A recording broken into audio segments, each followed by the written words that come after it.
broke down the whole tourism industry, the first crisis, just after getting started. There must be a better way of traveling, of organizing trips, of helping people that are really interested to get to know a culture. Maybe you don't speak the language, maybe I don't have the time to organize everything on their own. Andre Kiwitz, the German entrepreneur who founded Viventura in 2001 and grew it into the Ventura Travel empire, a collection of niche travel brands that's redefining responsible tourism. From building schools in Peru through his VSocial foundation to launching Trip.me and revolutionizing how travels connect with the local guides. Andre has spent 23 plus years making travel more meaningful and locally impactful. The first pilot trip took place in May 2002. And then from May 2002, I think within 2-3 years, we already became the number one tour operator for group trips in South America.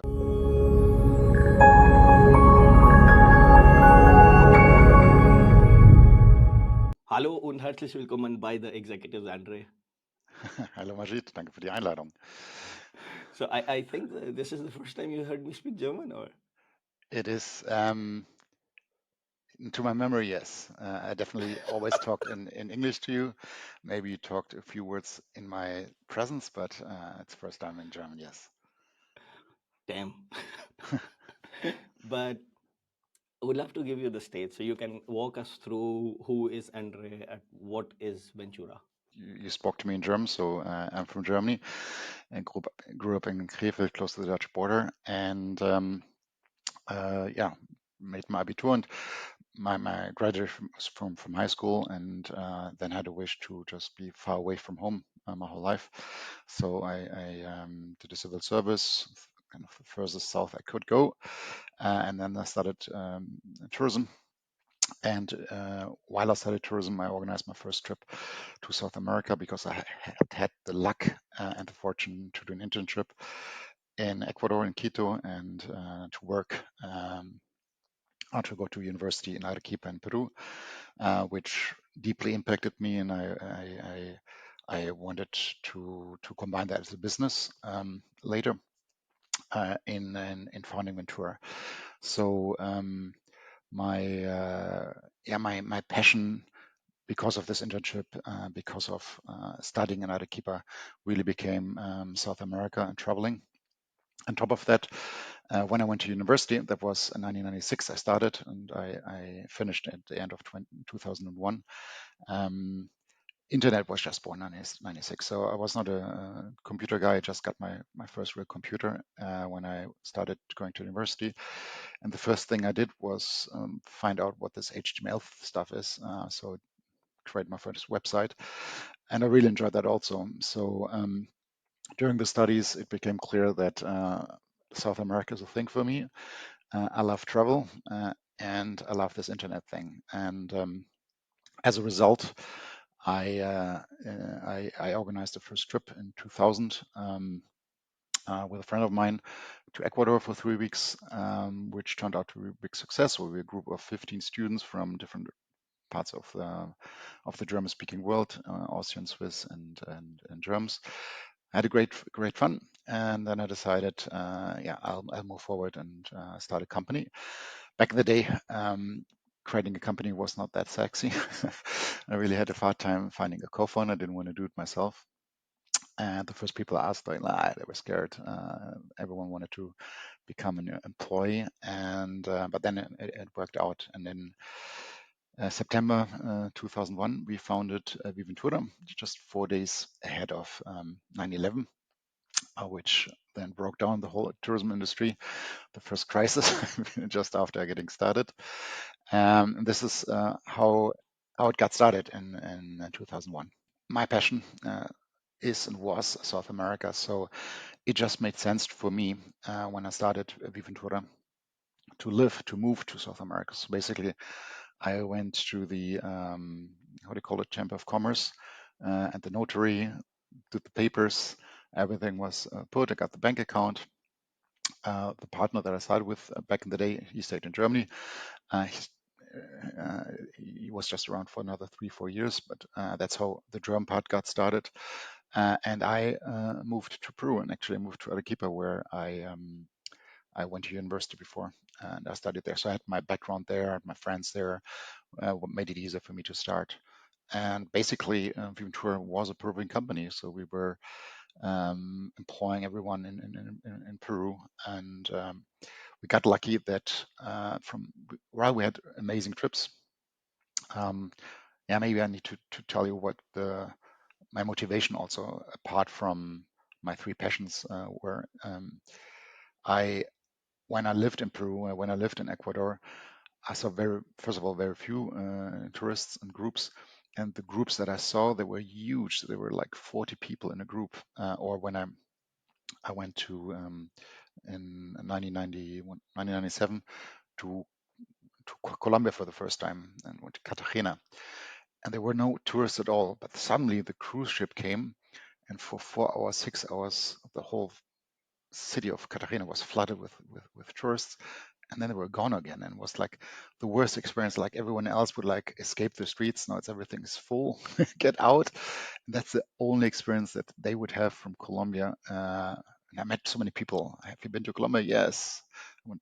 I just know Cartagena, and I know myself. Okay, you've just been here for a couple of hours and think you know Colombia. So I thought there must be a better way of traveling, of organizing trips, of helping people that are really interested to get to know a culture. Maybe you don't speak the language. Maybe are hesitant to or don't have the time to organize everything on their own. And I saw there's a need because the stuff that you could buy is not good. Either some cruise ships or the big groups that oftentimes just go from one museum to another and or just visit ruins, and we're really focused just in the past, and there's so much more to it, not just in Ecuador and Peru where we started, but of course all of South America.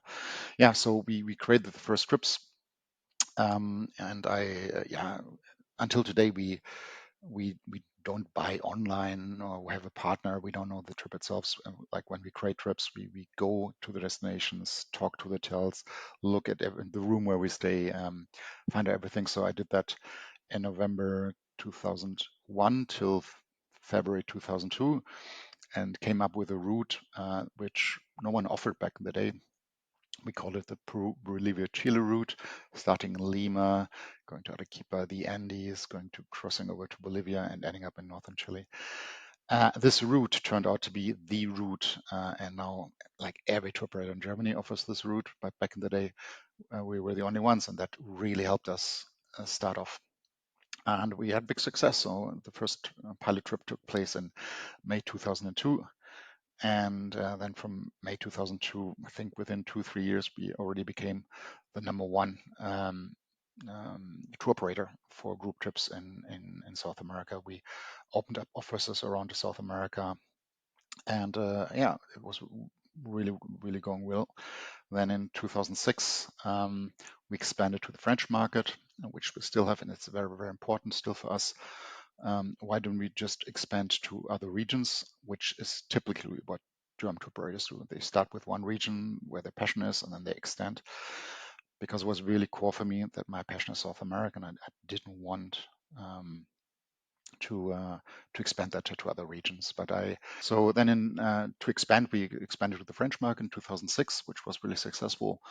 Then we had some years of restructuring because we grew too fast from 2007 to 2011, but we still felt like we can conquer everything.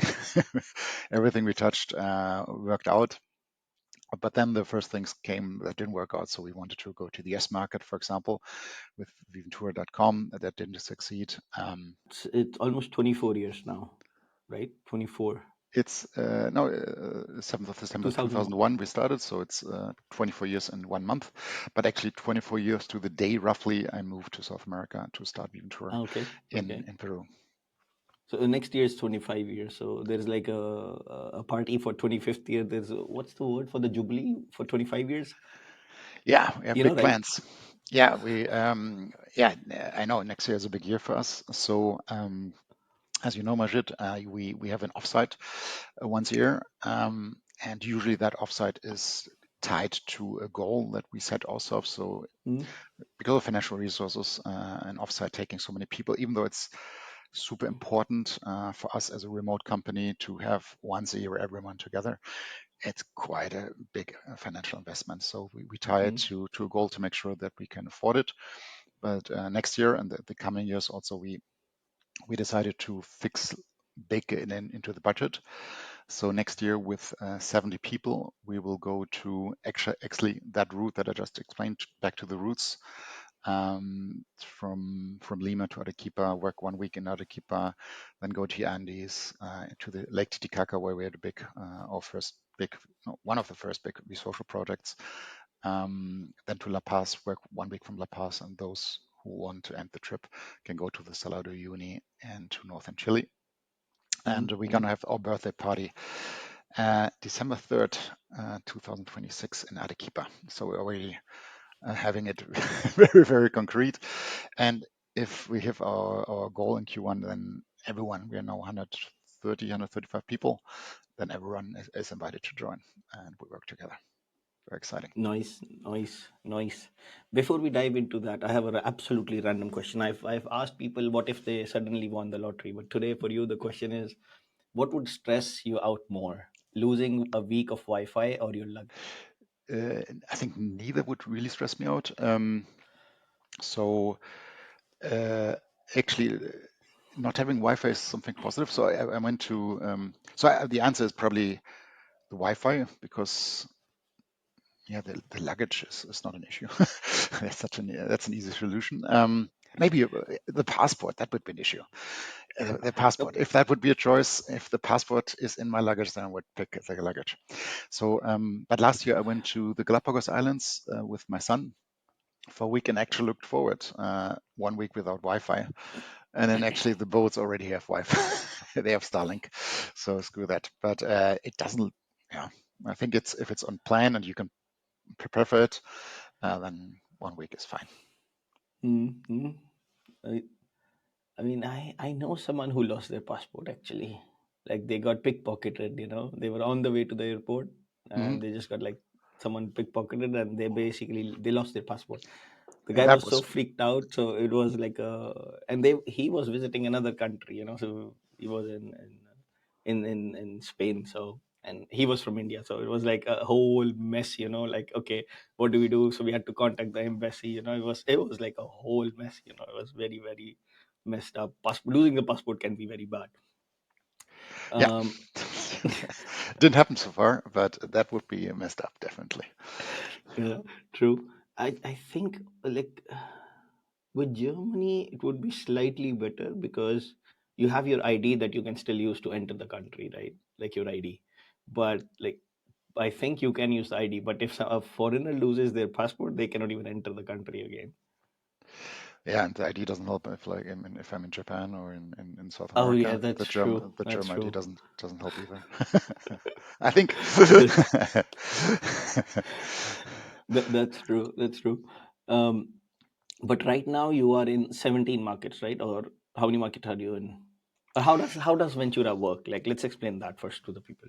Yeah, all right. So we are uh, we, so, um, so we have different kind of business branches that we work with. Our traditional business is group travel, and within group travel we have 8 brands. Um, all of these brands are location-based brands.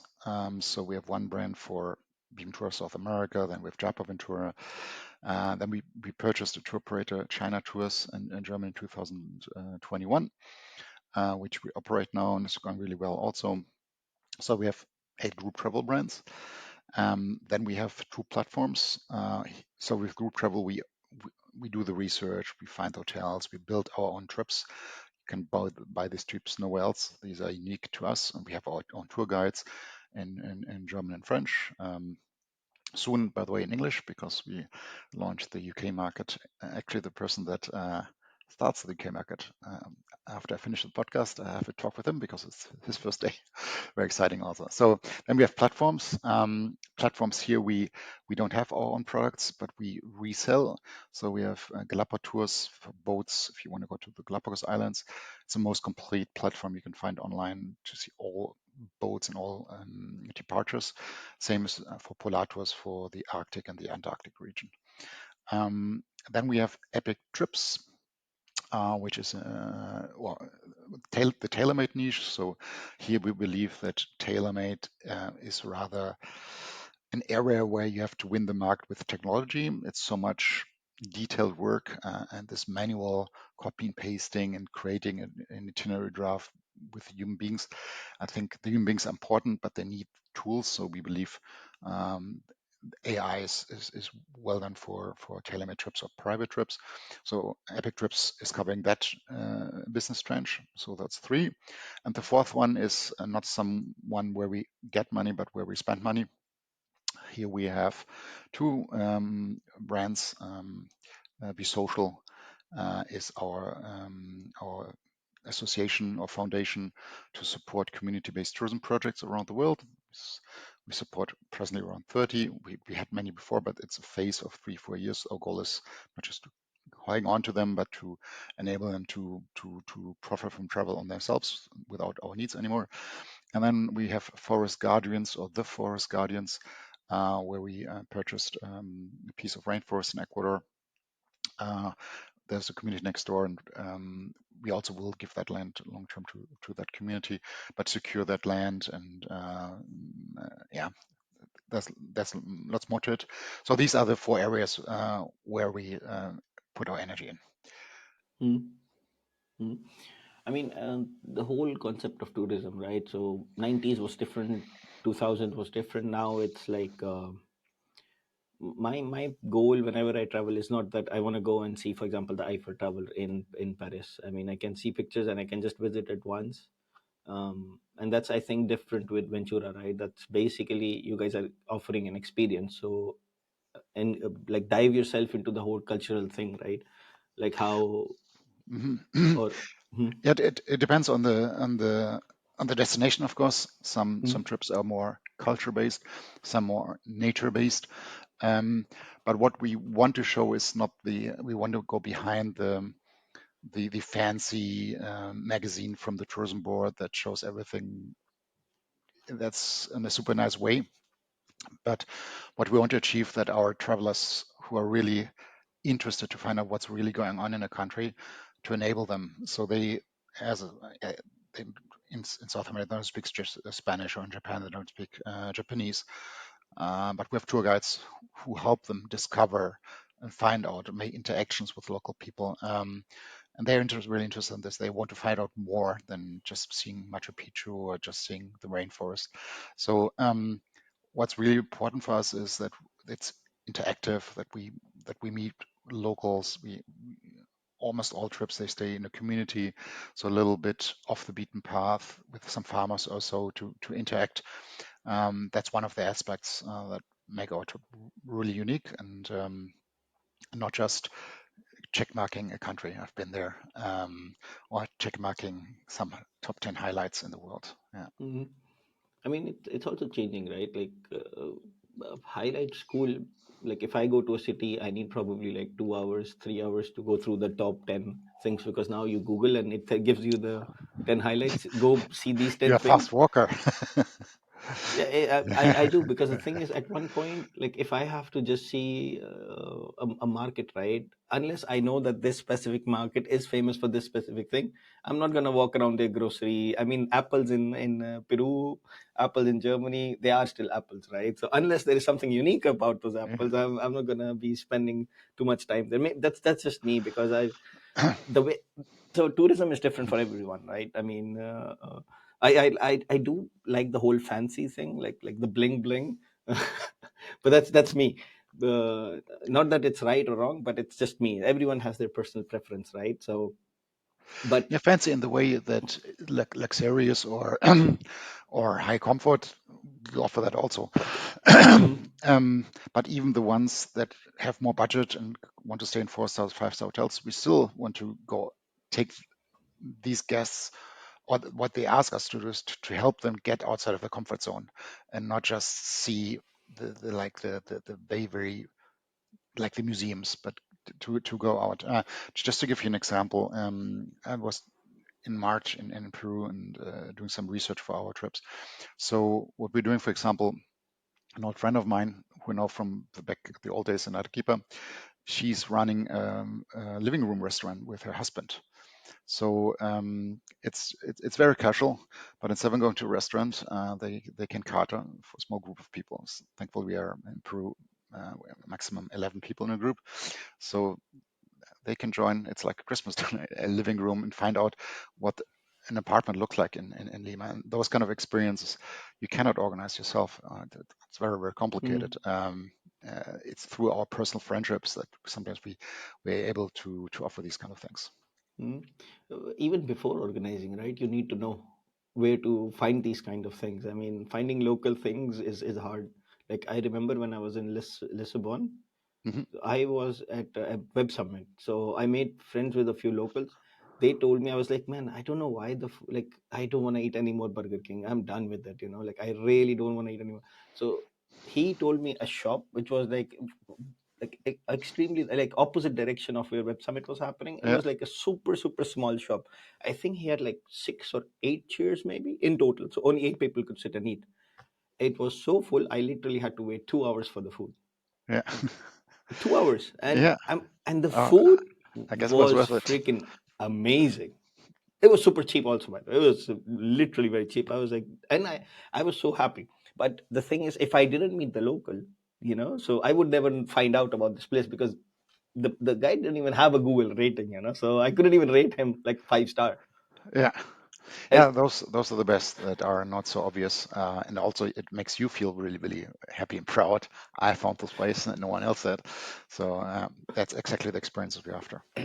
it's the same, right? But in order to maintain the quality, right? Because these things come with experience, right? So if a batch went, they had a good experience, they come back, they tell you, and then the next batch went, they start complaining. That can happen. I mean, because in the tourism business, right? How do you make sure that the quality is being maintained to the standard that needs to be for the customers? Because they would Yeah, like to have a good experience at the end, right? yeah. First of all, we're not trying to please everyone. So sometimes people book the wrong trip. So they want a trip that our competition is offering without interactions. They just want to sit behind the glass of the bus and see everything from inside the bus, take pictures through the glass. And that's not what we're doing. So if they complain after the trip that, I don't know, this I had to go outside of the comfort zone or so, then we will not change our trip because of that feedback. So sometimes we also have to take the courage to say, okay, that customer was not happy, but we're not changing. We're not trying to please everyone, because then it becomes a very non-profilic, like without edges, our product. Of course, we what's special also for our trip after. Usually companies put lots of energy into the sale and less energy into what happens afterwards. But what we're doing, we're calling every of our customers after the trip to find out in a call what they found, how they liked the trip, and that costs energy and time and money at the end of the day. But really want to find out what's going on, and so yeah, there's a big feedback loop, and then we update trips. We have a check yearly, but if something is wrong, if they tell us wrong, we immediately fix it. Of course, we don't wait for a year, but we don't want to overdo it. And every 2 weeks do changes, and it's overwhelming. So I Mm. think we find the right balance. But yeah, we're very, as a company, our own content has changed, and also for trips. So the trip today, even though it's the same route as 24 years ago, it's not I assume not a single hotel is the same, and not a single restaurant the same. Things would change, of course. Hmm. So you briefly touched about like a few examples on V Social Foundation, right? Yeah, Um, do you also include sort of, because you said that you help the local community become sustainable without you at one point of time, right? So how does that work? Can you give us like an example where this has already happened? I know the examples better where we work on right now. So let me start when we started, before it was called VSocial Foundation. Actually, the first time we invested our energy into a project was before the first group actually came. So the first group was in May 2002, and I think in March 2002 we started supporting a project in the outskirts of Arequipa, where there's an NGO called MVC. They built a school because the government, the city of Arequipa, didn't have the resources or didn't want to. other priorities, whatever. There was it's called Pueblo Joven, a place where people without money come to a city. They don't have anything. There are no streets, nothing. There's just dirt. They put their little square with stones, put a little tent or some plastic, and they have kids. Um, these areas in Peru, it's called Pueblo Joven, they expand quite quickly. Or back in the day, in that area, it was expanding quite quickly. But the kids didn't have any school, so that organization had the knowledge, and they did this in other areas before, how to create schools where the state doesn't come in. But they needed financial resources, so we we a gave financial resources. So from every trip, it's 25 euros that we donate, and all this money went in the first 3 years to that school. We were the major donor to build this financially this school, but also we as a team we went there once a month to help clean up, and then also with our groups we visit the school. So for the kids, it's was very exciting actually. To one of the kids, her name is Elizabeth. I just talked to her 3 months ago, and she's a grown-up woman now. She has a kid, 3 years. She wants to work in travel now, and I asked her how was it like. She was like 6, 7 back in the day when the customers, our groups came. She was. I felt so valued. I felt important that people from Europe came to my school to visit, were interested how I live, and so I think. And it's very powerful if you do it right. Of course, you can. It's not about showcasing or so. You have to be very paying lots of attention to detail. But if you do travel right, it can do so much good, and that's why VSocial is connected to travel also. We also in 2005 we there's a in Lake Titicaca, the highest navigable lake in the world, 4,000 meters around. Um, there's a peninsula called Capachica, and there we stayed with farmers with our groups. And in 20 years ago, they didn't have water access, so there was this fountain in the mountain, so they had to walk 10, 20, 40 minutes, depending where they lived on the island, on the peninsula, to get to water. So we had this big project of helping them, financing. They built it themselves with their own hands, but we gave them the financial resources, material to build their water system, and that project is completely done, and they have it now. For them, it's very normal now to have running water, but 20 years ago that was not the case. Then we have several small projects in now it's around the world, but in South America, where we help them kick off to build uh, tourism, community-based tourism products, so that backpackers groups, our competitors, they also go to these communities, which is fantastic, and to earn money through travel. So that the problem in South America especially is that you don't have it's not a social state, so you don't get money from the government, or very limited support. You cannot live on that. So what often happens that the men in the families go to the big cities like Lima or Quito or Guayaquil in Ecuador to work for a couple of months, bring money back to support the family.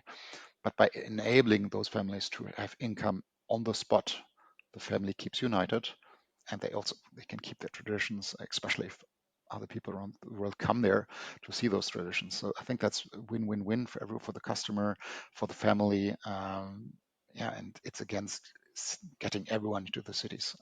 Yeah, so there's just some examples of what we did with social. You have scaled from a single brand. You started with a single brand, Ventura, and now Yeah, you mentioned you're doing like 8 different sort of segments or the industry, like lands or whatever you want to call it. What lessons did you learn, like when you were scaling up the whole organization, like from a small local team, and now you have team across yeah, practically from South America to like Asia, right?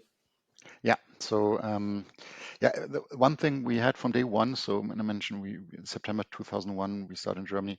We had a little small office in Bavaria in Germany with two people, my partner and an intern, and I was with someone in Arequipa. So from day one, from day 20 or so or 30, we were split into different continents, and we were working remotely together as a team. So from day one, that was the case, that we were a distributed team, which helped us very quickly invest into online software and online communication from day one. Um, so that worked well, but what didn't work well were lots of things, of course. So first of all, everything was very, very Andre focused in the first years. I was in charge of finance. I did marketing. I coordinated the website. Actually, at the beginning, I did simple HTML stuff.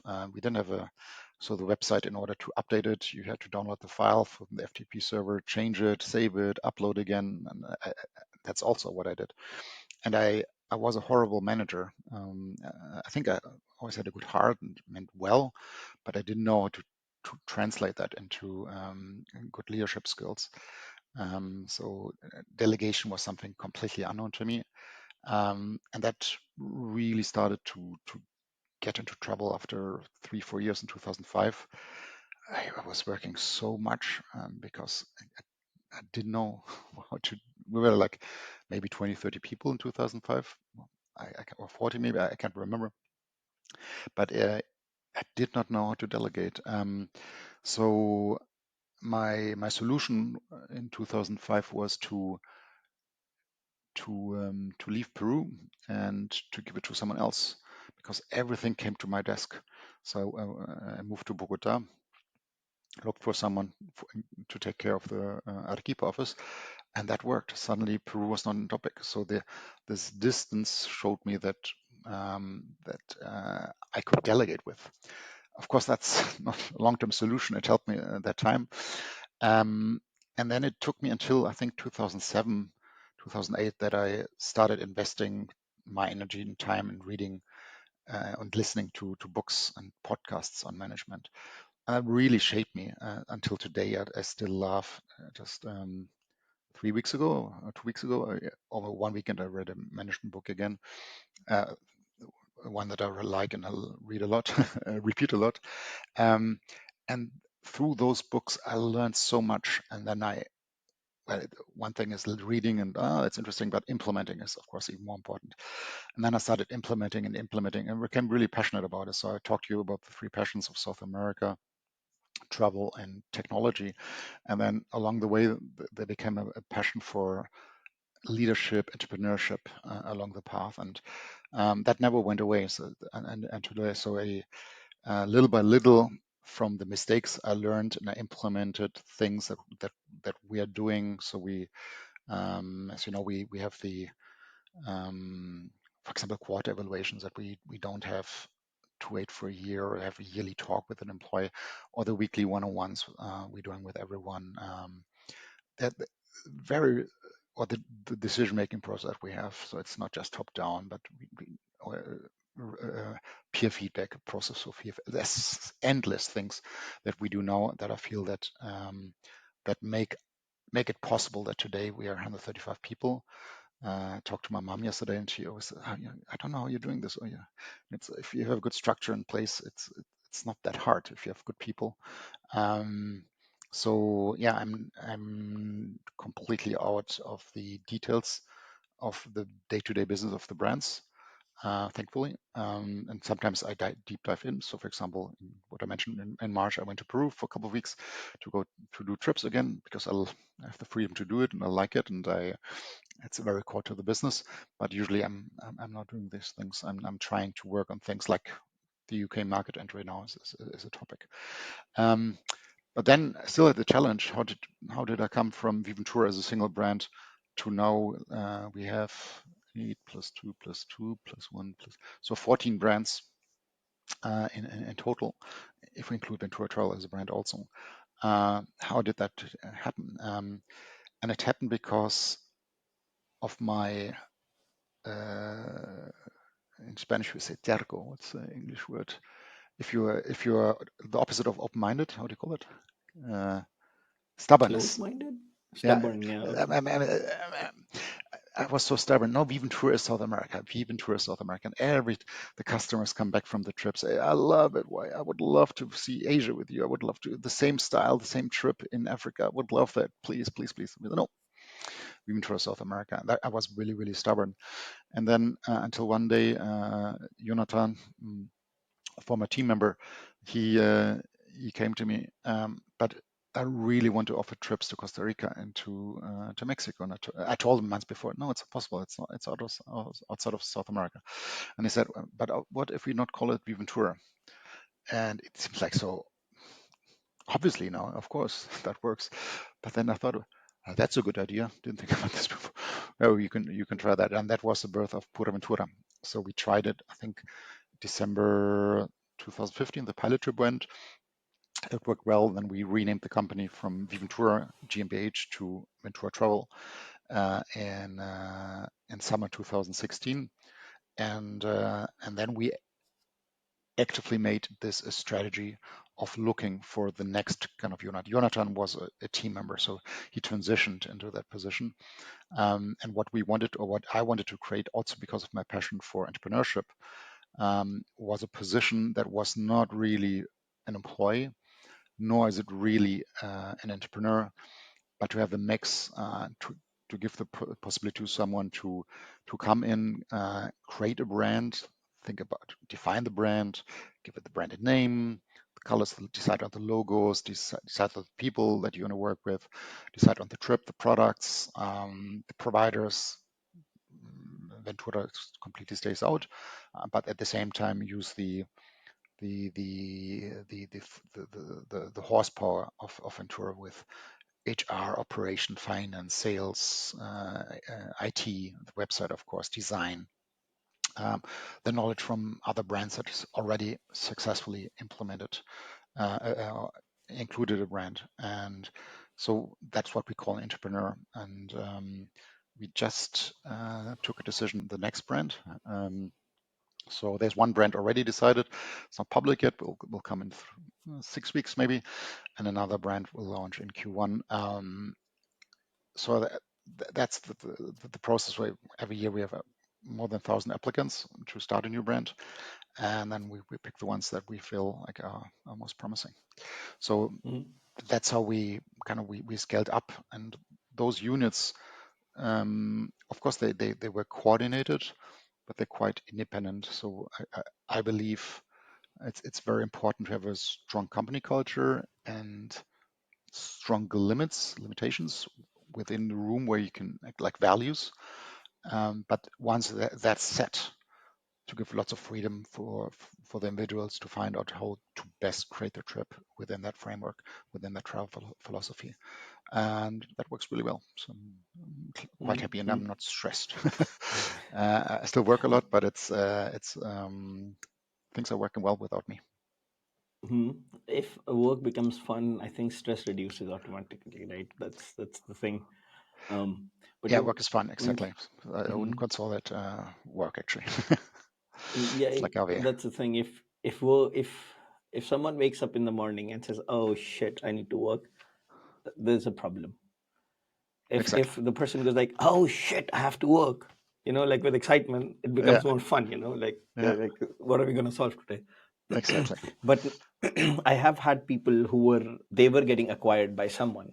So you mentioned in your introduction you actually bought someone. So I know how it feels when you're selling something off to someone, but Yeah, I want to know, how does it feel to be buying, because it's a legal entity, right? So you're buying an organization or acquiring something. yeah. So in both cases, it was during Corona. So actually, we bought the assets. We didn't buy the equity. It was in both cases an asset deal, but we consider also in the future acquiring equity from another company.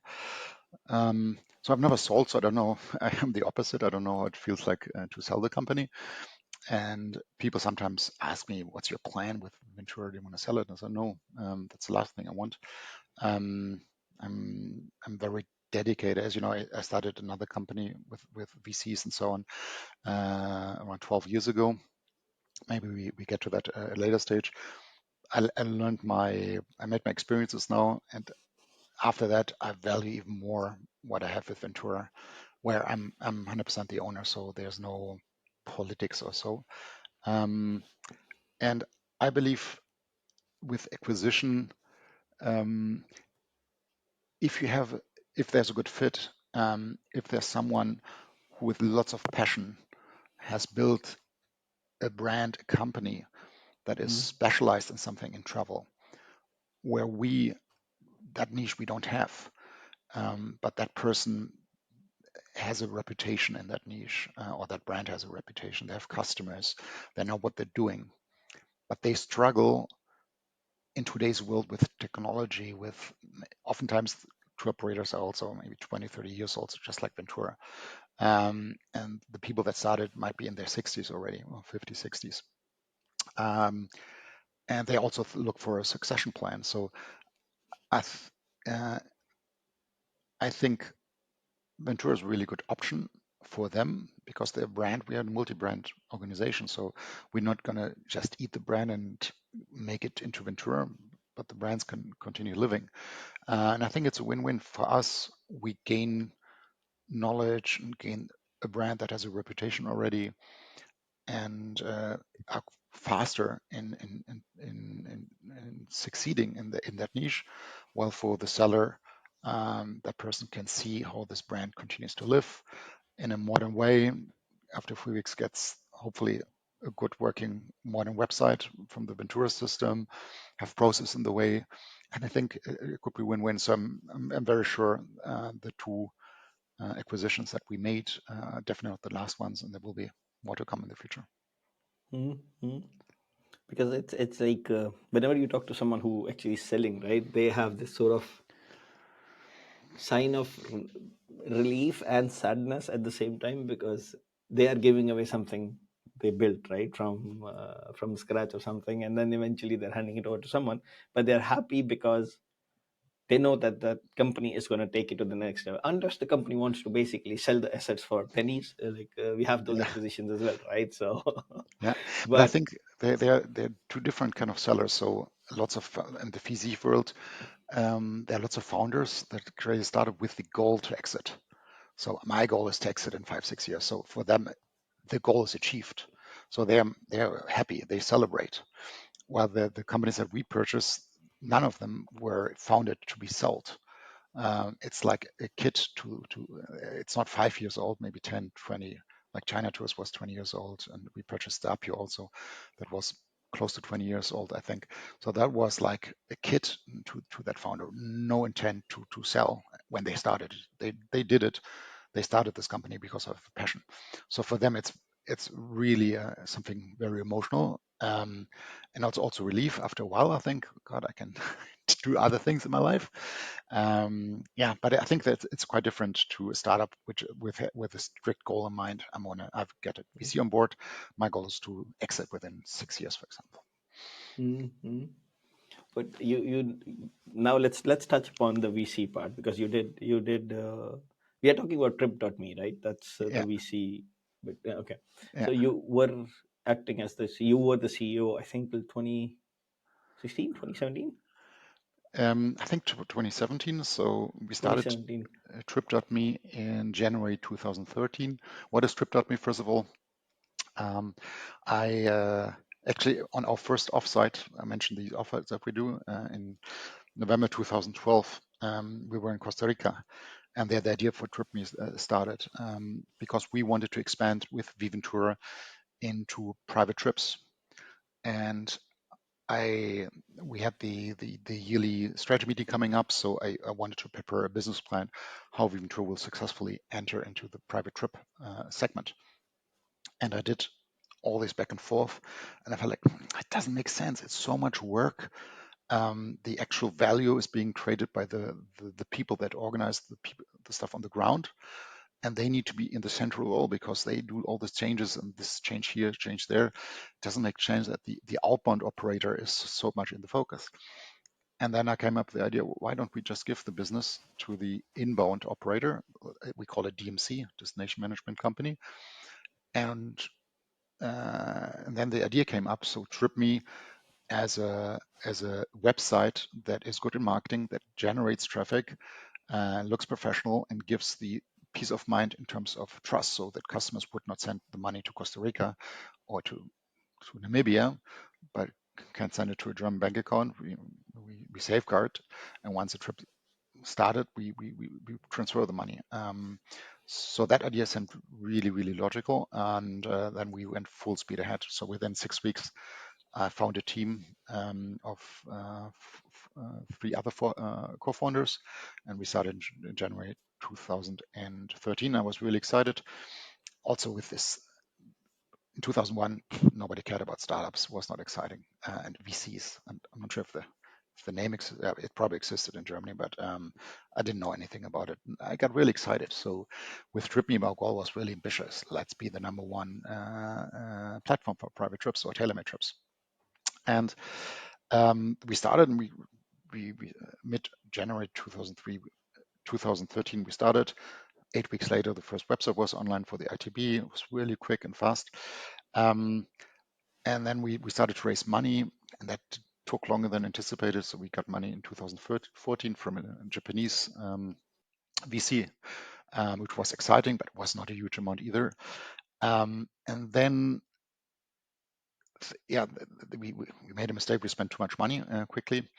And then we really had to switch around. Instead of losing money month after month, within 3 months, we had to become profitable. And we did that. Of the course, we had to let some people go. It was really, really tough. And then from 2015 onwards, TripMe was profitable until we later merged with another company. And but what I learned is there's so many stakeholders, the VCs, the customers, and it becomes a little bit more political. And I thought creating a company culture that we have at Ventura is something given. It's not that hard. If you have it at Ventura, you can recreate it, but I found out it's really hard. It's really, really hard. And in order to avoid that, Ventura just being half-day job and TripMe being half-day job, that I risk the culture that we had at Ventura to go down because I was not there. I was seen as TripMe is more important to Andre, so I stepped down as a CEO after 3-4 years and dedicated again full time to Ventura. Passed TripMe on to a successor. She did a great job. And then during COVID, we merged with a British company called travellocal.com. Basically, we took their domain name, their branding, and we took our processes of Trip.me and like behind the hood, under the hood. Travellocal is a TripMe product. Above the hood, the shiny pieces are all Travellocal, and was a merger amongst equals. And Travellocal still works today, doing great, and I'm not doing anything operational. I'm once a month in the board. So that was a great experience. I learned a lot along the path, how to deal with investors and so. But to me, that's not someone I would like to get into Ventura. We plan an IPO and then we have investors again. But for me, what's important is the employees, the team that we have. They should be beneficial and not some external VC. So yeah, that's one of the learnings I had. Mm. I mean, VC is different than IPO. VC is very. I have seen companies where VC or the investors are like, you need to get approvals from them before you hire anyone. Yeah, Even though you're the founder. I remember it was a US startup, so they had VC, angel investors and VCs. The owner was not allowed to hire anyone without getting signature like approval from the VC, and it no, that's made horrible. so like it was so complex for him that I remember the guy was like, I don't know how to explain it to them. I need someone for like security and information security and so on. He's like, but it's taking me like 2 months now and I still don't have an answer. They're like, Yeah, no, the market is not good and this and this and this. um, which is also they have a good idea of the market, right? But the thing is, it just destroys the whole like venture, and the venture ended up getting shut down because it was just they were burning money month after month after month after month they were not able to scale up because they couldn't get the trust from the information security perspective of for the software. So they ended up basically losing all the money. The investors lost all the money. But IPO is a little different than that. So for me, like when I was talking with one of my mentors, I asked him like, what does he perceive of an IPO? He said, Majid, if you ever want to do an IPO of the organization, and I want your opinion on this. So this is not questioning your IPO or something, but this is Yeah. questioning the thing I've learned. He said, Majid, you need to be able to convince anyone on the street, because then anyone can buy your stock. IPO means anyone who's 18 plus can go to the stock market and say, I need stocks of this XYZ company, or in your case, Ventura Travel. He said the first question you should ask yourself is, do I have enough convincing that I can convince someone on the street, random, without knowing that person, and I'd never met him, and I'm pitching him this like the company as a product, because the company is the product here, right? So do you believe in this statement, like what the guy said? Um, I'm not sure if I'd have to convince everyone. The everyone is maybe exaggerated, so I don't think I will achieve that. Because Ventura is a smaller company. I don't want to compare ourselves to Google, etc. But I do think that investors buy stories more than data, and that you need to have good arguments and good story behind why this is a good investment. So I believe that, and so I think that's true, and that's definitely something that I need to learn. I'm not a good, from my perspective, I'm not a good salesperson, and I need to be more outbound communicating. But that's something outside of my comfort zone. So we have this podcast now. This is an example where I communicate to the outside, but it's very seldom. If you look up interviews with me, you hardly find anything, because I'm very focused to internal processes. I really care a lot about our employees, our teams, and that's something I need to learn. But yeah, with the statement, in general, I agree. Mhm. So that's why I'm trying to not. I mean, the thing is, every company has a culture. And the thing is, management sets one culture and it evolves because of the people. Hmm. So you might think as the founder that this thing is cool, let's do XYZ, but then the team is like, nah, it's not a good idea. It doesn't work like this. So you adapt, you mix, you listen to the employees, you are your ideas. So at the end of the day, everything combines together, and then it evolves into the real company culture. So it's more like a collaboration. It's like a team, like a it's I just read, like I just remembered a quote that I read, like a company is not a family, it's like a sports team. So we work together for the same goal, right? I, So I that's agree. how it is. I think it should be like that, because like if anyone tells me we are a family, I'm like, cool. If I'm in the hospital, I will give you a call. Hey, can you pay my hospital bills, because you're family now for me. In Germany, we don't need that, but family is like I can literally call anytime. I'm at 2 a.m. Hey, I had an accident. Can you come please pick me up? So, but with my colleagues, I would never do that, because they are colleagues. I need to respect boundaries and so on and so on. So it's a team. We work towards the same goal. But now let's move towards AI, and also exploring how because you also touched upon it. How is AI helping Ventura, so to say? Because you mentioned that you cannot replace the human element of out of the whole travel thing, but you can still use it to sort of empower or increase the productivity, or however you want to put it. So how do you guys use AI? Yeah. Yeah, first of all, I have the highest respect of this technology, and I think it has the most brutal impact on this world I've ever seen, more than the internet, personally. So, but at the same time, like, I used to think I can little kind of see where things are going for the next 3, 5 years, and I feel like the time horizon that I'm able to perceive becomes less and less because of why it's so dramatic, the impact. Um, the good thing is, I do believe that the industry that we're in still will survive AI. I think even though there will be lots of people traveling virtually because of budget limitations, um, visiting a country, sensing it, feeling like I cannot imagine that that will go away for people that can afford it. I do believe that people who cannot afford it may put some goggles on and dive into that universe, and that's completely fine. But there will be a need for people traveling, I hope, and I believe so. Um, what we AI gives us the opportunity to get rid of repetitive, boring tasks. That's how I see it, and free up space for the talented people that we have to do more useful things.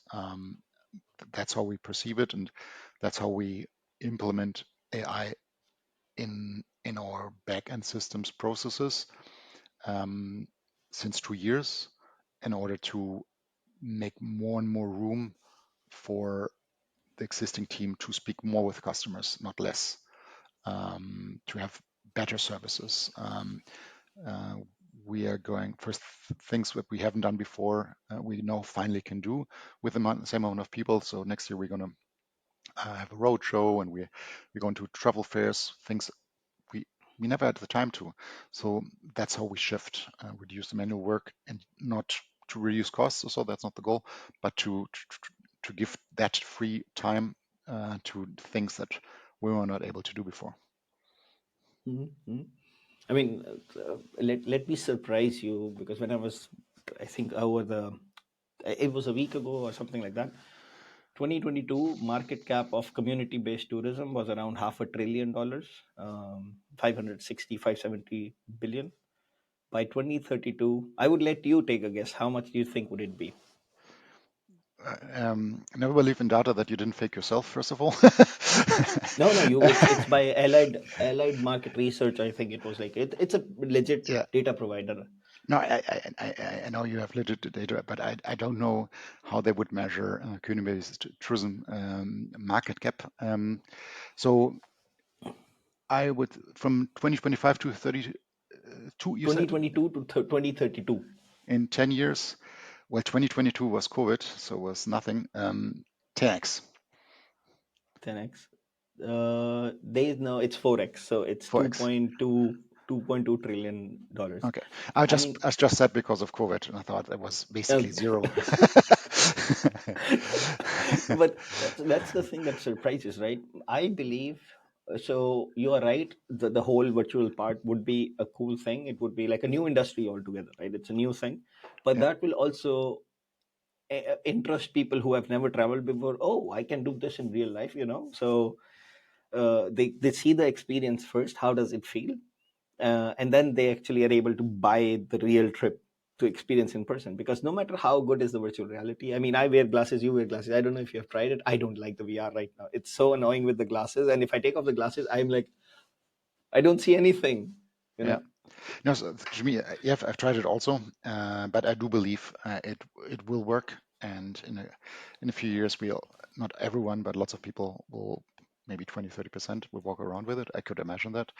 Mm, I could imagine that me being the case, but so far, no product has convinced me whatsoever. Yeah, mm, mm. I think it's a big. I think the whole VR market would be interesting, and I think it's going to be an extra sort of like step for businesses like yourself, where you can actually say, you know what, you can actually see this, like have a bit of the trip before you actually buy the trip, so they get sort of it's a mocked experience, right? So you're yeah, essentially giving them that what do they see in like 2 weeks in like 20 minutes, like a sudden walkthrough.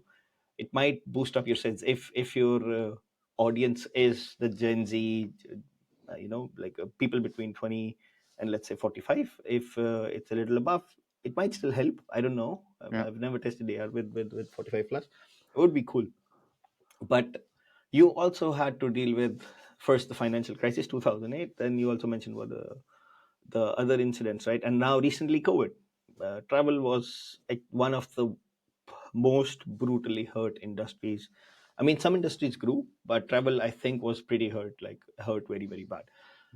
So, what's your sort of like contrarian view on travel resilience that other executives in your space might disagree with?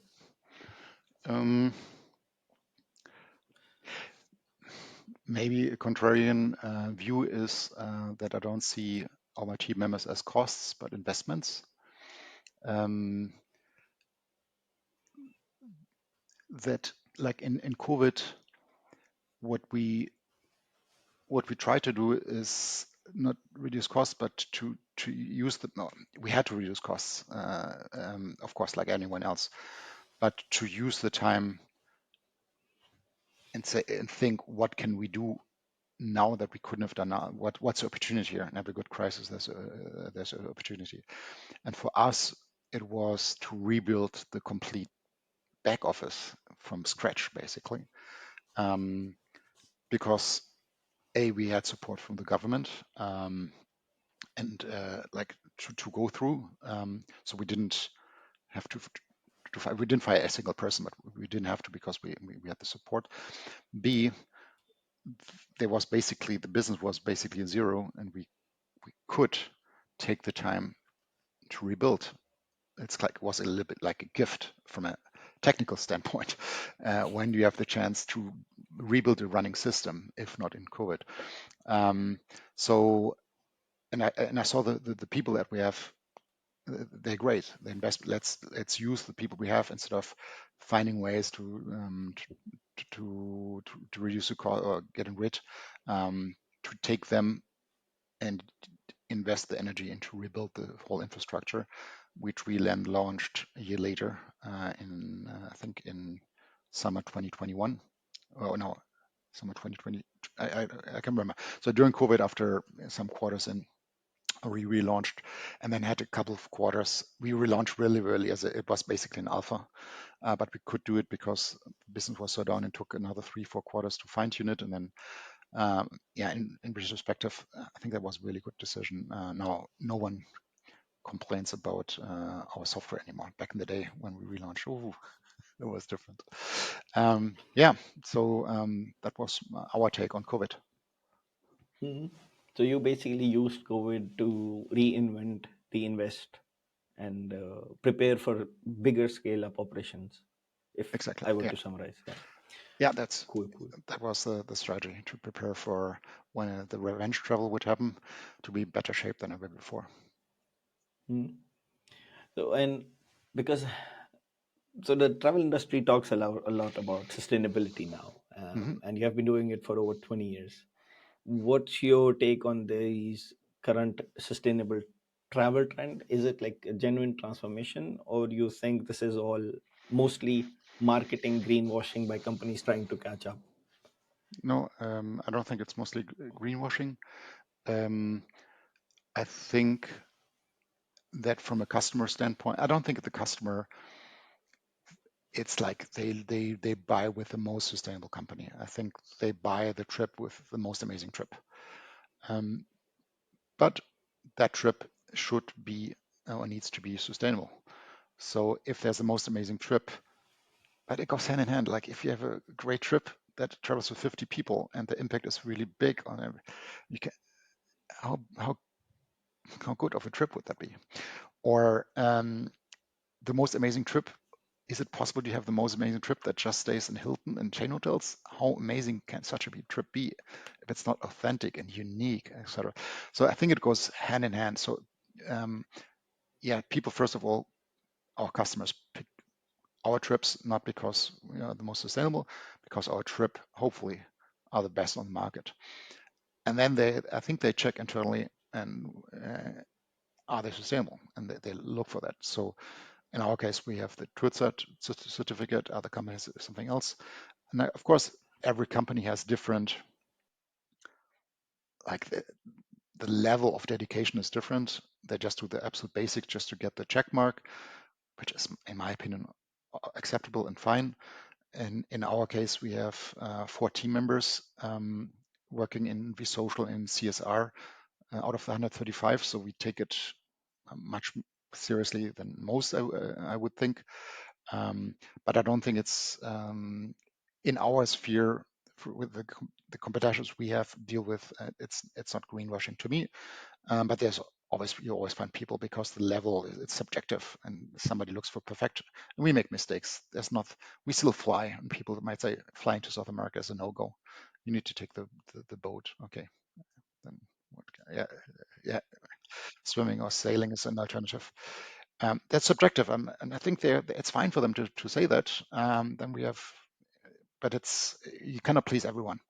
But of course, there's also greenwashing, like big cruise ships putting oil and oil and oil in the ocean, where you travel with thousands of people.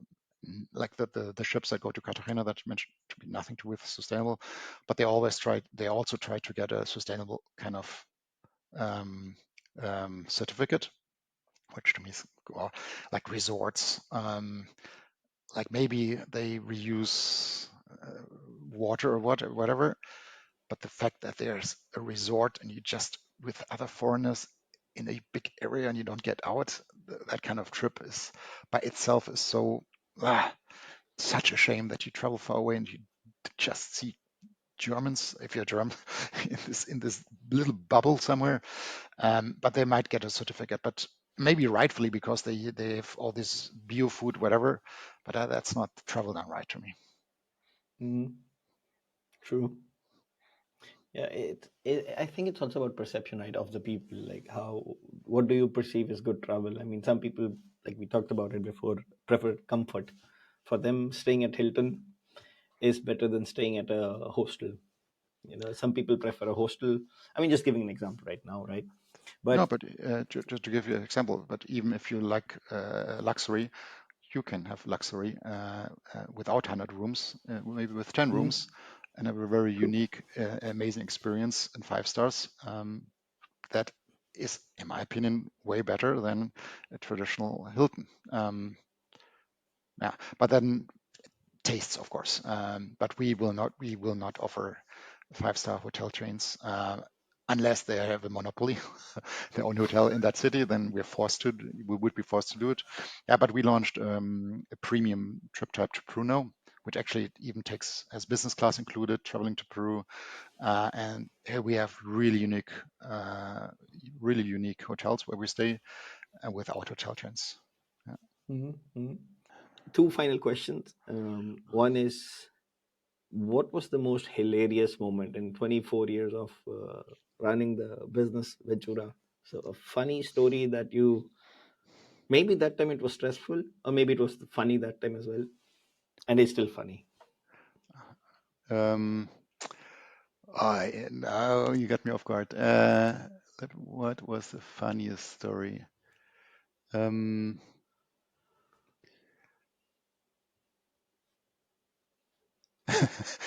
okay, no, that's better not public example that I had in my mind.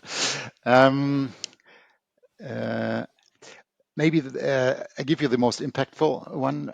Maybe it's not funny, but it makes my heart warm when we get postcards from people that met on our trips, and then a couple of months or years later send us a wedding photo or photo of their kids, or team members, we call them be member at Ventura, be members that have met at the company and then come together.